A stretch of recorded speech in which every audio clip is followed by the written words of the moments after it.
So I mentioned in the fight before the guillotines aren't seeming to work nowadays, and then Charles Jourdain goes out there and gets a guillotine. Now he didn't go and jump guillotine, but he was getting like ragdolled around a little bit. Not ragdoll, but he got taken down by Ricardo Ramos. Then he was going for it. It looked like Ricardo Ramos was trying to set up a Von Flue choke, but obviously very hard to get in the lower weight classes. Also, apparently Ricardo Ramos missed 10 strikes. He didn't land a single strike this fight. He missed 10 strikes. That's really interesting. Uh, Charles Jourdain, go to defense, I guess. I've never seen that. That's really weird. Normally you would at least land like one of them strikes. He threw 10 strikes and none of them hit him. But yeah, he was going for a Von Flue on top, obviously, because Charles Jourdain was going for a guillotine, and Ricardo Ramos was on top, going for trying to get that Von Flue. But obviously, a bit harder to get them Von Flues in them lighter weight classes.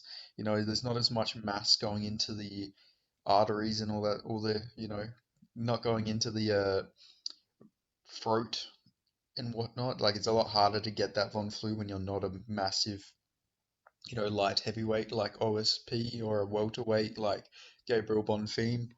But still, he was going for it, but obviously it didn't work for him there.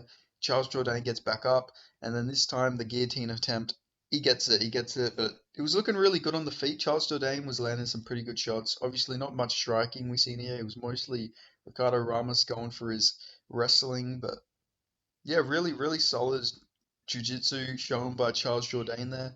I was thinking, oh shit, I made Charles Jourdain the lock. He's about to get wrestle fucked for 3 rounds, isn't he?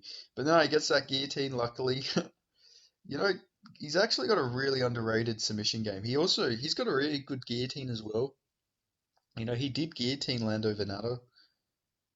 Like Lando Venata's no slouch in the wrestling and grappling himself. Only been subbed twice.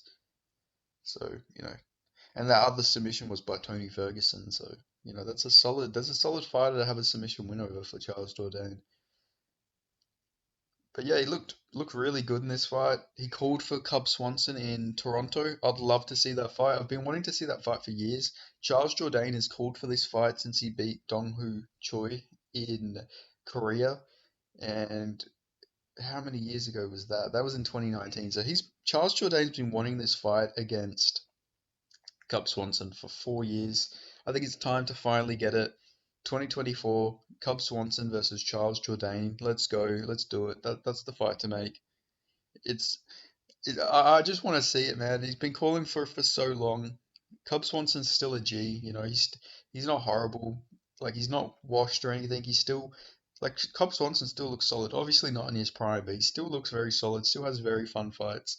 And I think him versus Charles Jourdain would be a banger. So I reckon that's the fight to make next for these two. Especially because Cub Swanson only fought like 2 months ago, a month ago, not that long ago, and it was against Hakeem Dawodu. He took a bit of damage, not too much. So I think it's a perfect turnaround time for him to fight Charles Jourdain. These two always seem to fight around the same time, so I think it's finally time for these two to get matched up against each other. As for Ricardo Ramos, maybe he can fight Jack Jenkins when he's back. I think that'd be a good fight. Or maybe you could do Ricardo Ramos versus Shepe Mariscal as well. That'd make sense. He did technically get a win over Jack Jenkins. So that'd be a good fight to make next. Uh, and yeah, that's pretty much it.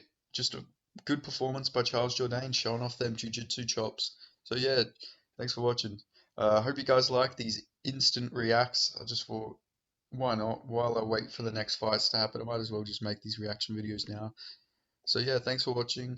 And at least you get my instant reaction to it instead of me having to try and remember it or go and rewatch it like, a lot of the time. But yeah, thanks for watching. Hope you enjoy this video. Leave a like if you made it this far. And if you're not already, subscribe. Thank you.